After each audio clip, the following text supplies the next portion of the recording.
Sasa kulingana na matumizi hayo yanasaidia kuboost au kurejesha ile hali sasa ya mtu kutokuwa na uwezo mzuri, ama ya mtu kutokuwa na hali ya utungishaji wa mimba, na ya mtu pia kutokuwa na uwezo wa conceive kwa mwanamke, na kufanya sasa mfumo wake urejee katika hali yake. Na imani itakuwa ni kujibu ndugu. Fuatilia sehemu ya 3 ya mahojiano katika mada ya ufugaji wa nyuki kutoka kwa mtaalamu wa nyuki wa Jeshi la Magereza Wadalinus Lisbon Thomas.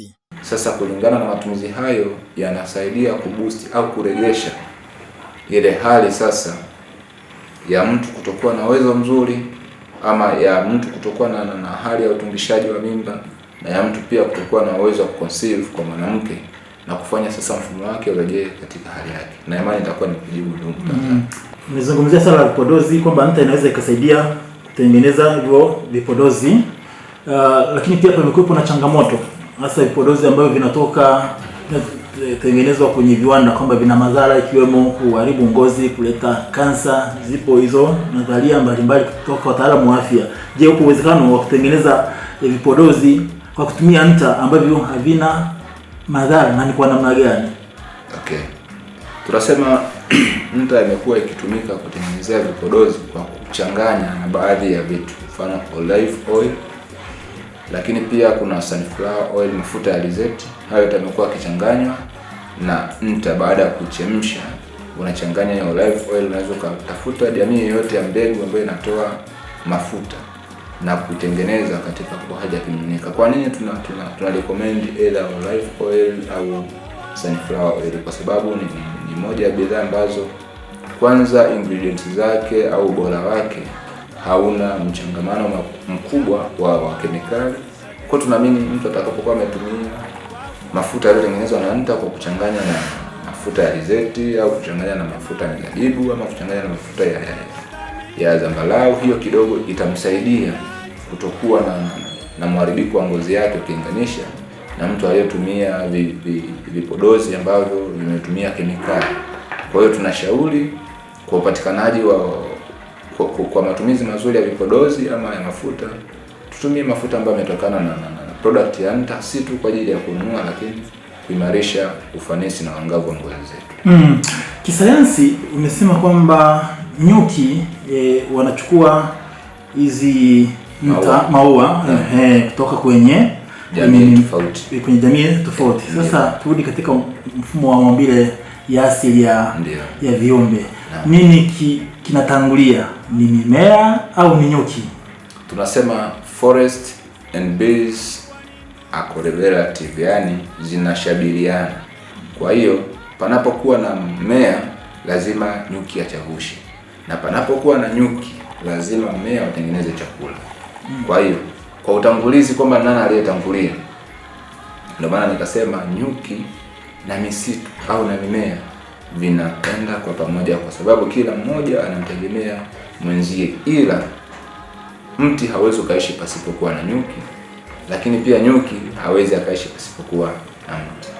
Kwa hiyo nikitaka kuanzisha swala la ufugaji wa nyuki, nitangulize miti kwanza. Ndio maana tunasema vinaendana kwa pamoja, na ili ufuge nyuki ndio maana tunahimiza kwamba watu wapande miti. Kwa nini watu wapande miti?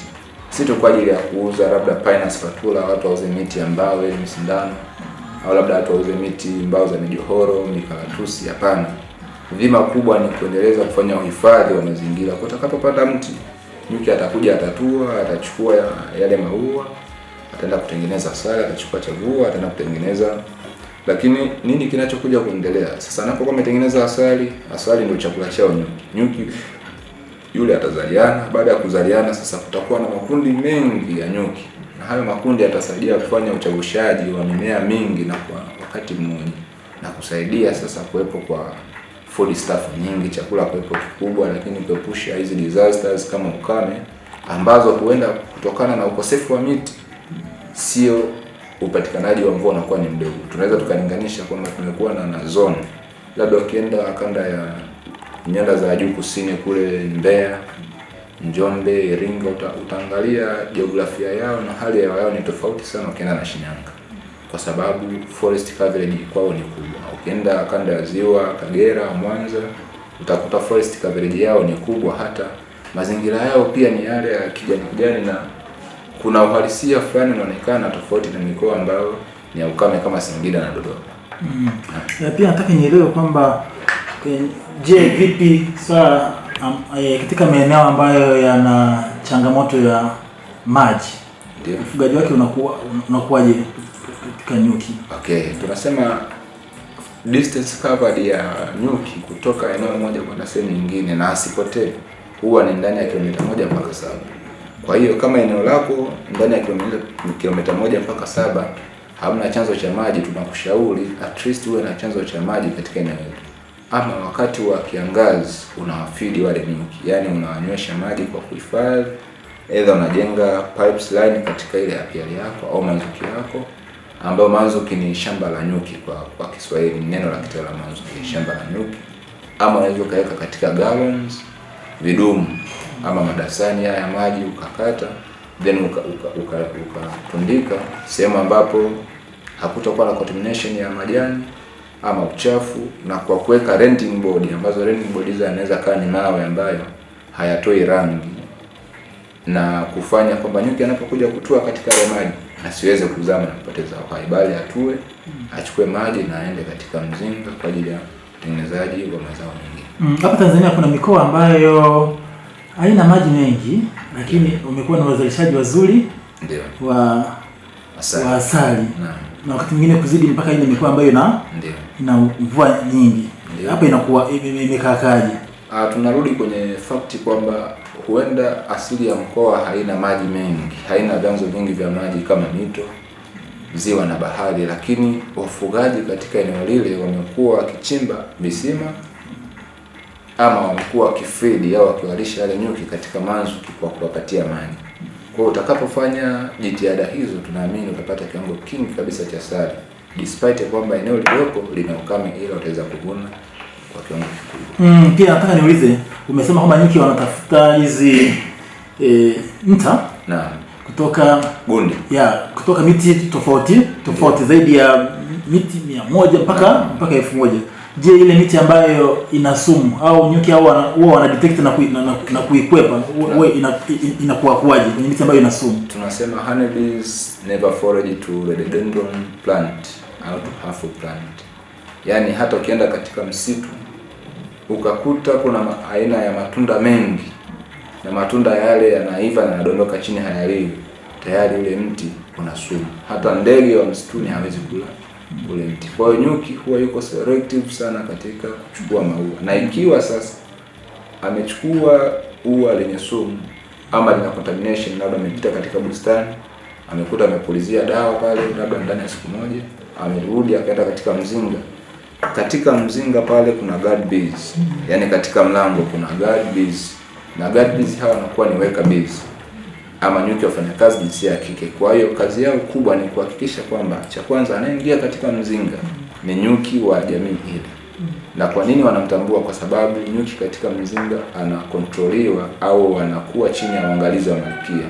Malkia ndio hutoa harufu, hutoa character ya ushupavu, ya ujasiri, lakini hutoa character ya utengenezaji wa mazao, lakini pia hutoa character ya aggressiveness.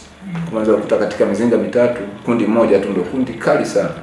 Si kwa sababu labda kuna asali au limekuwa disturbed, hapana, ni kulingana na nature ya malkia. Kwa hiyo wale nyuki walinzi katika mzinga, nyuki anapokuwa amekuja katika mzinga, kabla hajaingiza chakula kile, lazima muinspect. Na anapokuwa sasa amemkagua na kuona kwamba chakula kinachotaka kuingia kwenye mzinga kitakuwa ni hatari kwa ajili ya maisha yetu, yule nyuki hurudishwa mbali kabisa zaidi ya kilomita 3 mpaka 4 umbali wa ile mzinga ambapo ipo, na kurudisha kile chakula ambapo sasa urejea katika mzinga akiwa tayari yuko vizuri.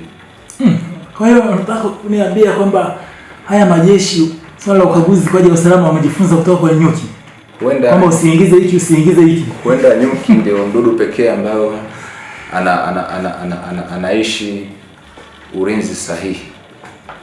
Na huenda pia majeshi yametohoa kutoka katika muhimili wa nyuki ama utendaji kazi wa nyuki kwa kuongozwa na amri.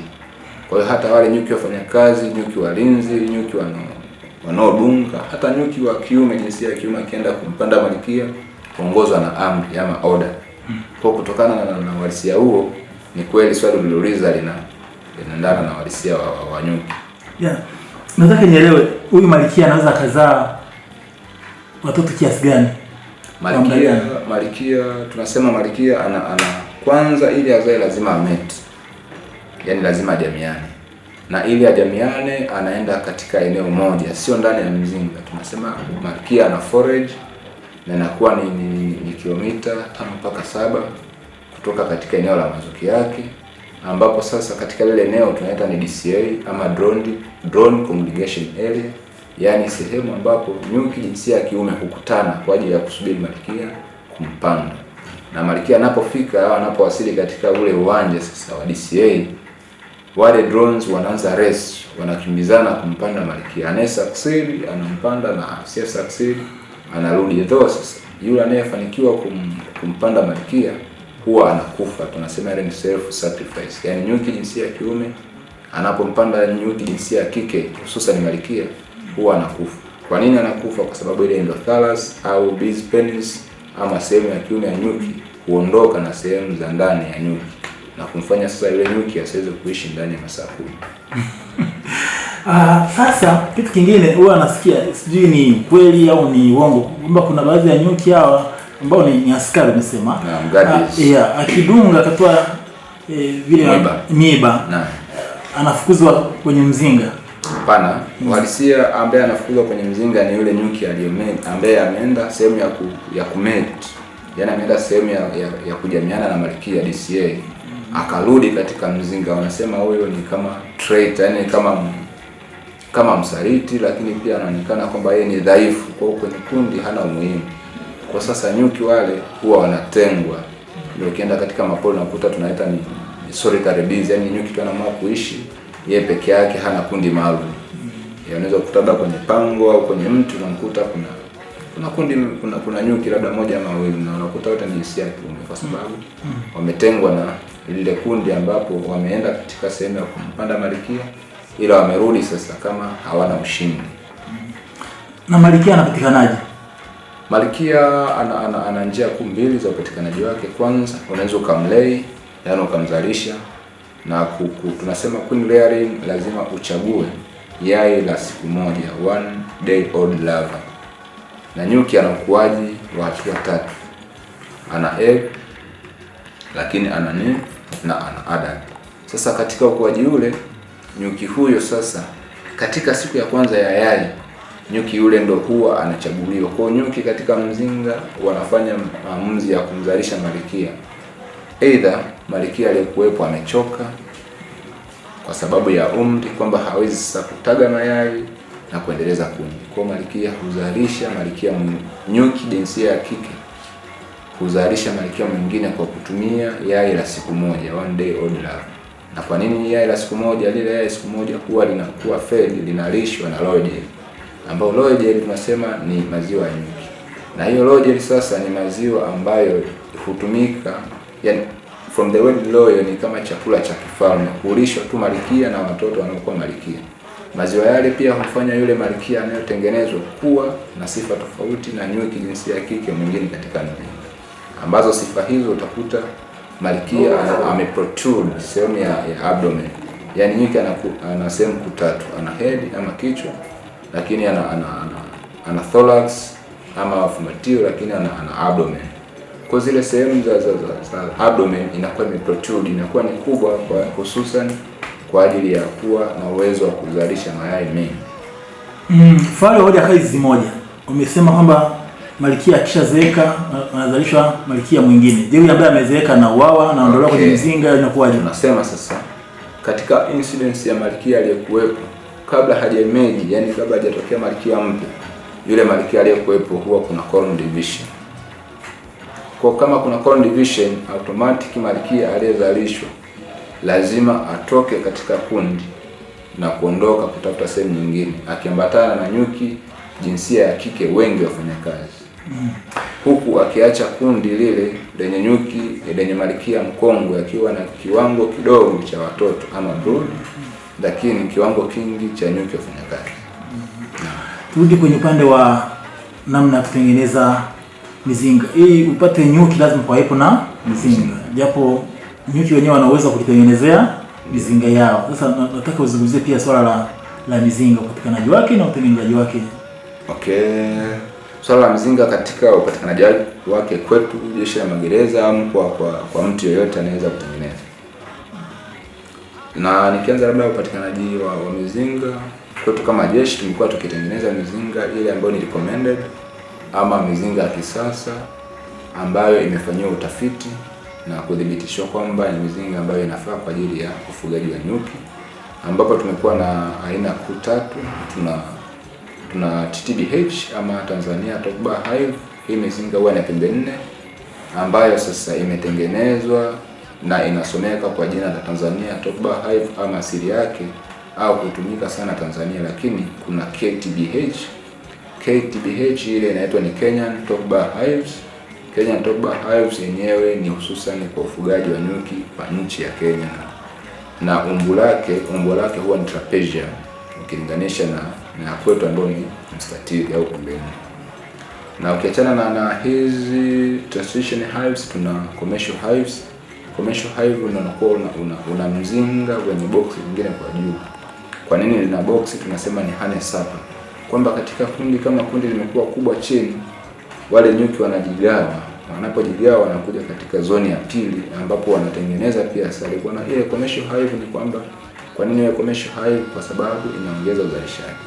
Nasi nitakuwa nimekujibu, lakini dimensions kwa TTBH ama Tanzania Top Bar Hive unakuta mzinga wako na sentimita mpaka 75, lakini upana wake unakuta na sentimita 45 na depth ama kima cha ule mzinga kwa chini ni sentimita 22 mpaka 24, huku viunzi vya juu vikilei vikianzia 1 mpaka 18 au 21 kulingana na urefu wa mzinga utakaokuwa umetengeneza, ila usiexceed 75.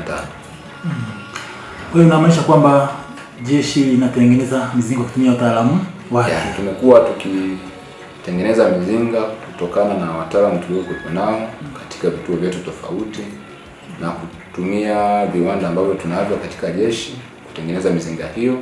Kwa Dodoma tumekuwa tukitumia kiwanda cha samani cha Msalato mkabala na makao makuu ya jeshi, lakini pia kwa Iringa tumekuwa tukitengeneza pale Gereza Supiro.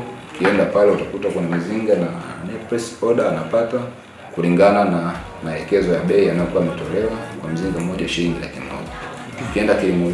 Ukienda Ushola utapewa mizinga hiyo, ukienda Kimulambo utapata mizinga, ukienda Songea Kitai utapata mizinga. Kwa tuna wataalamu na wataalamu wao tumekuwa tukiyatumia kwa kushirikisha wafungwa ambao tasnia hii tunapatia wao wanapotoka sasa hawezi naye kufanya shughuli ya ufugaji nyuki kama atakuwa anaona kwamba inaweza ikamsaidia. Maana jukumu letu baada ya kumhifadhi na kumlinda tunampatia ujuzi ambao utamsaidia yeye anapotoka akawa raia. Haya magereza ambayo umeainisha kwamba yana mizinga, nataka nielewe, msikilizaji anaweza kutaka kujua ni kwa kiwango gani au kwa namna gani jeshi linazalisha nyuki ili kuweza kupata bidhaa ya asali.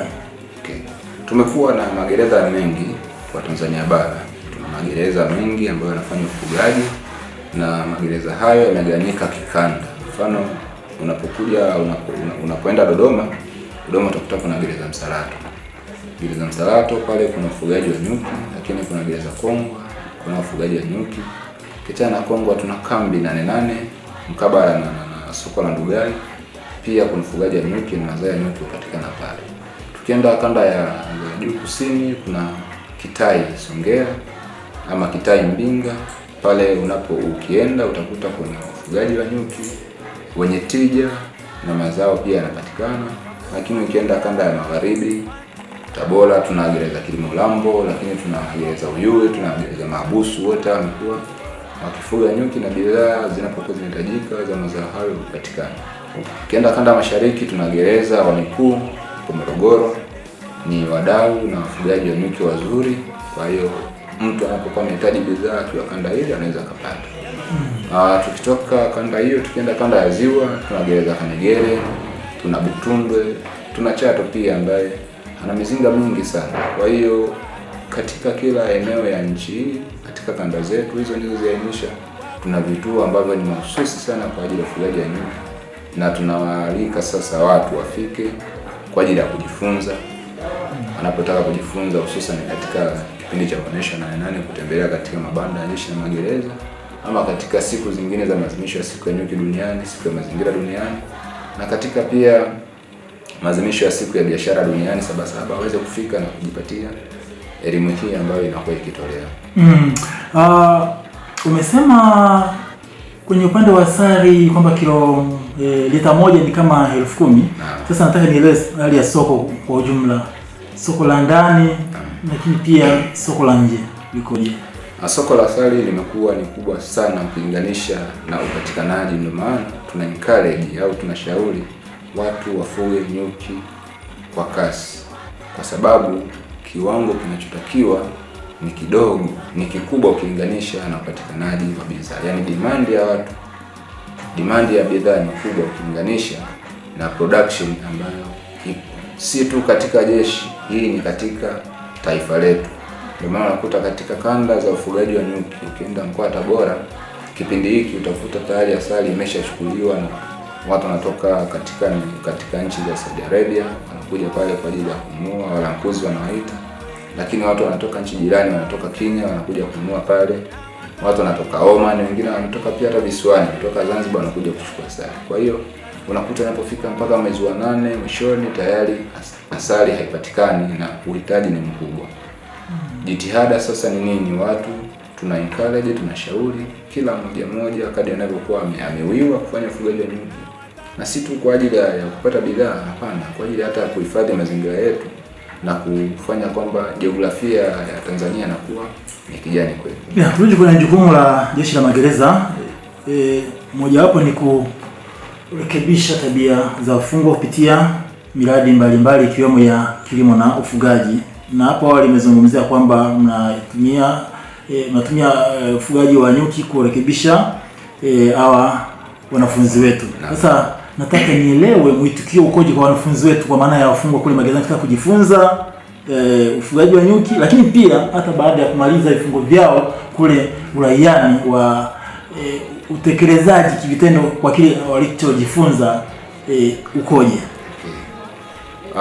Nipende kwanza kuwapongeza wao kuwa na mwitikio mkubwa wenye uhitaji na ufuatiliaji wa hali ya juu, kwa sababu pindi wanapokuwa wakiambiwa kwamba kuna shughuli ya ufugaji wa nyuki wanapokuwa wamefika gerezani. Sasa nakumbuka mtu anapofika gerezani huulizwa taaluma au ujuzi wote aliokuwa nao, lakini pia kushauriwa kufanya kazi ambayo anaona kwamba endapo akifuatilia na kufanya katika uthubutu na usimamizi, mwelekezi wa askari anayekuwa naye au mtaalamu anayekuwa naye, anakuwa tayari amejifunza na ujuzi huo utamsaidia. Katika tasnia yetu ya ufugaji wa nyuki imeonekana kuwa na tija. Wapo baadhi ambao wametoka magerezani na wameenda uraiani na kuanza kufanya ufugaji wa nyuki, lakini wapo wengine hawajikita katika ufugaji, wamejikita katika sehemu ya ununuzi. Anatoka baada ya kumaliza adhabu yake kutumikia kifungo gerezani, anaanza kuuza bidhaa za nyuki, asali. Si ajabu huenda wengine wao tunakutana nao mtaani, unasikia anakuita, afande, labda na biashara yangu hii hapa, niunge mkono. Hao wote ni wafungwa au ni wahalifu ambao wamewahi kupita katika mikono ya jeshi la magereza na wametoka sasa na ujuzi. Si tu katika ufugaji wa nyuki, wapo pia ambao wametoka katika tasnia ya kilimo, wamekuwa wakifundishwa na wataalamu wetu, wataalamu ambapo ndani ya jeshi la magereza wakiwafundisha shughuli za kilimo, horticulture. Watu wanajifunza namna ya kupanda mboga, wanajifunza kupanda bustani, na wanapotoka naenda kutengeneza bustani zao huko. Na tumekuwa pia tukiwatizama hata mitaani tunapokaa, unakuta unapita, kumbe aliyetengeneza pale bustani, unajiuliza wewe, nani aliyetengeneza hivi? Kumbe ni moja la zao ambao alikuwa gerezani na amepewa ujuzi huo na askari aliyokuwa akimwelekeza. Mtaji imekuwa ni changamoto kubwa kwa wanafunzi wetu, kwa maana ya wafungwa. Wengi wanasema kwamba nimefundishwa mambo mazuri kule gerezani, nimemaliza kifungo changu, lakini sina mtaji. Ni mikakati ipi ambayo mnatumia kuwasaidia wanafunzi ili hata kama hana mtaji aweze kuanza huu mradi wa ufugaji wa nyuki, lakini pia miradi mingine? Okay, nakushukuru sana. Kuna mikakati ilishaanza hapo awali, hususan mikakati ya kilimo.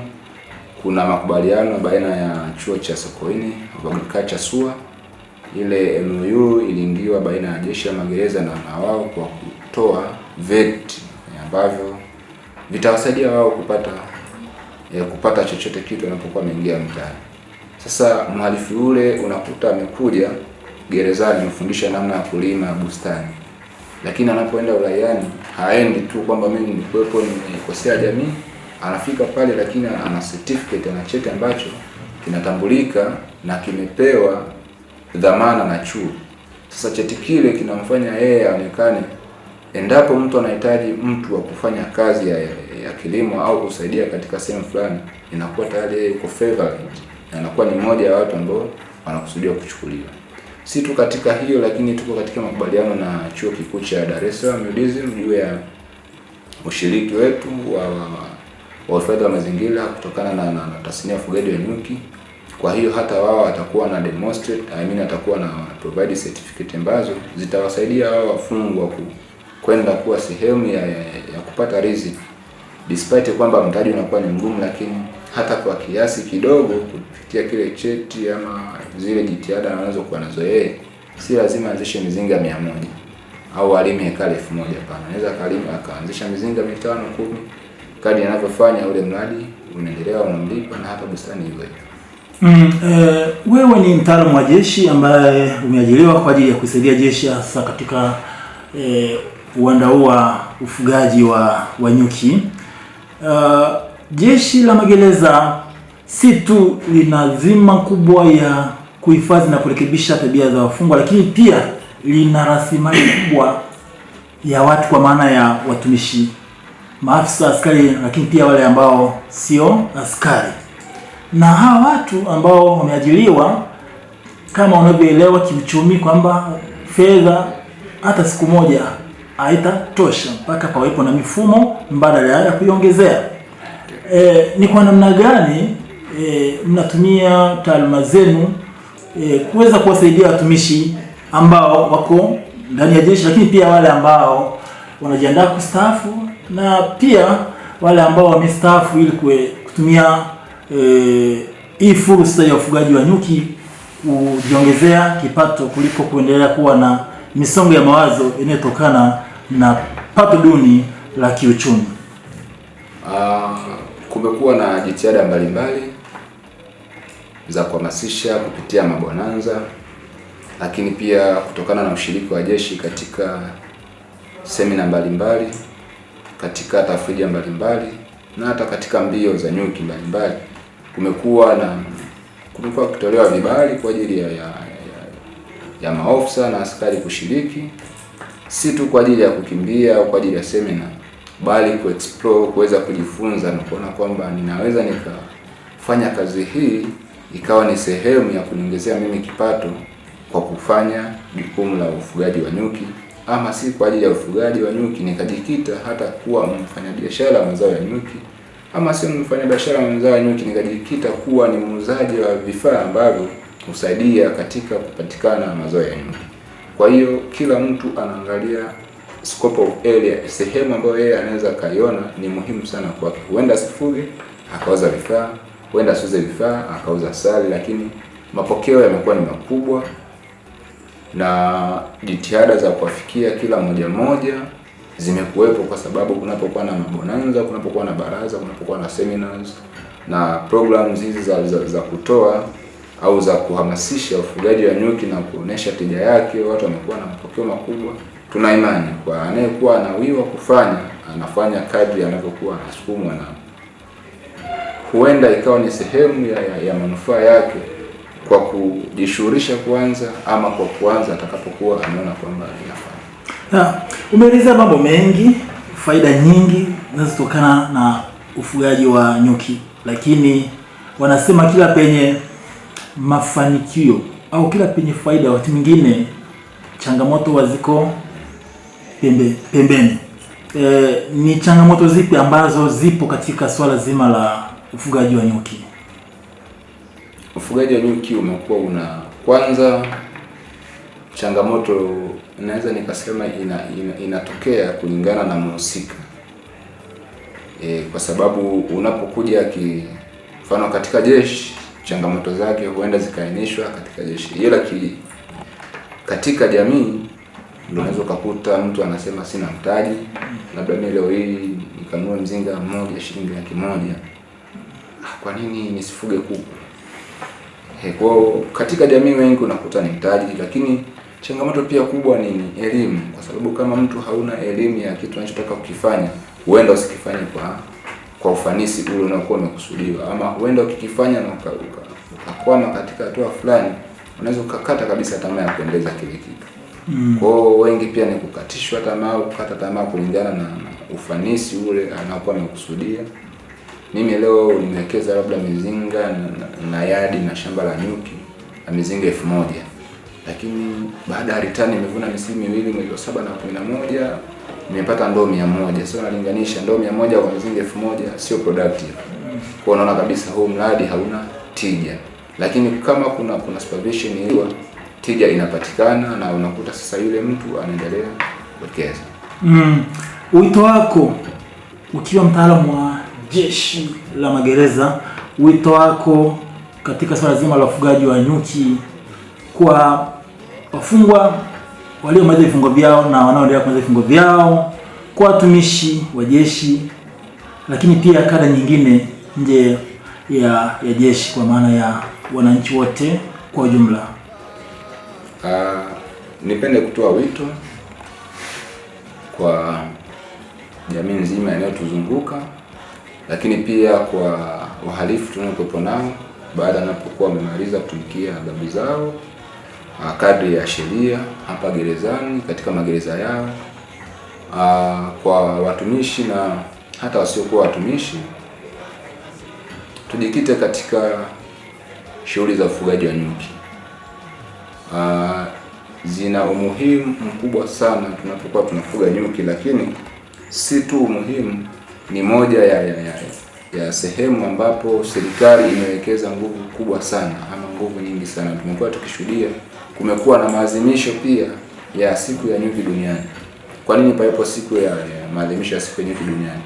Na kwa nini ionekane ni kidunia, na kwa nini ionekane ni kitaifa, na kwa nini pawepo na hudhurio la uongozi au jitihada kubwa zinazofanywa na uhifadhi? Kwa tutambue kwamba jitihada za kuhifadhi mazingira lazima umshirikishe nyuki, kwa sababu uwezo ukapanda mti usitegemee ule mtu utazaa. Sasa utazaa kwa namna gani? Huenda ukachagushwa na kipepeo, lakini je, kipepeo ndiye mchagushaji mkuu? Hapana. Na hata kuna mwanasayansi mmoja aliye kusema, Albert Einstein, kwamba iwapo nyuki akipotea katika uso wa dunia, katika miaka 5 hakutokuwa na maisha tena ya mwanadamu. Sababu yake kuu ni kwamba hakutokuwa na uhalisi, hakutokuwa na upatikanaji wa chakula cha kutosha kwa watu, lakini pia vyanzo vya maji tulivyonavyo vinahifadhiwa na misitu. Misitu hiyo ambayo tunayo inaratibiwa na mdudu nyuki kutokana na uchavushaji. Kwa hiyo tuone umuhimu wa kufuga nyuki kwa kuboresha mazingira yetu, tuone umuhimu wa kufuga nyuki kwa kuhifadhi mazingira yetu, na tuone umuhimu wa kufuga nyuki kwa kupanda miti mingi, ili tuhakikishe kwamba mazingira yetu yanakuwa ni mazuri, si tu kwa kizazi hiki chetu, hata vizazi vile vinavyokuja vione fahari kwamba wale watangulizi wetu walifanya hili na sisi tuna jukumu la kuhifadhi. Ndio maana kumekuwepo na taasisi za kuhifadhi za kuhakikisha kwamba kile ambacho kimekutwa kiendelezwe kwa wivu na maslahi mapana ya taifa. Mwisho kabisa, nini ombi lako kwa mkuu wa Jeshi la Magereza, Kamishna Jenerali Jeremia Yoram Katungu? Kabla ya ombi, nipende kumpongeza kwa juhudi, kwa majukumu mazito aliyokuwa nayo, na kwa ufanisi na weledi wa kazi anayoifanya. Mimi kama askari nazidi kumpongeza kwa jitihada zake, juhudi zake afande CP Jeremia Katungu anazozifanya. Na katika tasnia yetu ya ufugaji wa nyuki, nipende pia kumpongeza kwa sababu amekuwa ni mtu namba moja. Tumekuwa tukimpelekea maombi ya uboreshaji, lakini uanzishaji wa manzuki, lakini kushiriki katika matamasha, seminars na maadhimisho mbalimbali ya kitaifa.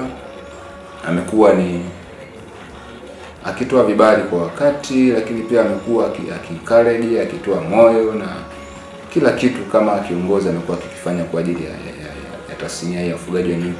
Kwa binafsi nipende kumpa pongezi afande CP, lakini pia nipende kusema kwamba tunatamani siku moja nyuki aonekane duniani kupitia Jeshi la Magereza, na jitihada hizo tunaamini tutazifanikisha kadri ya uwezo wake Mwenyezi Mungu atakapokuwa ametujali. Asante sana. Nashukuru sana. Huyo alikuwa Wadalinus Lisbon Thomas, mtaalamu wa nyuki kutoka Jeshi la Magereza.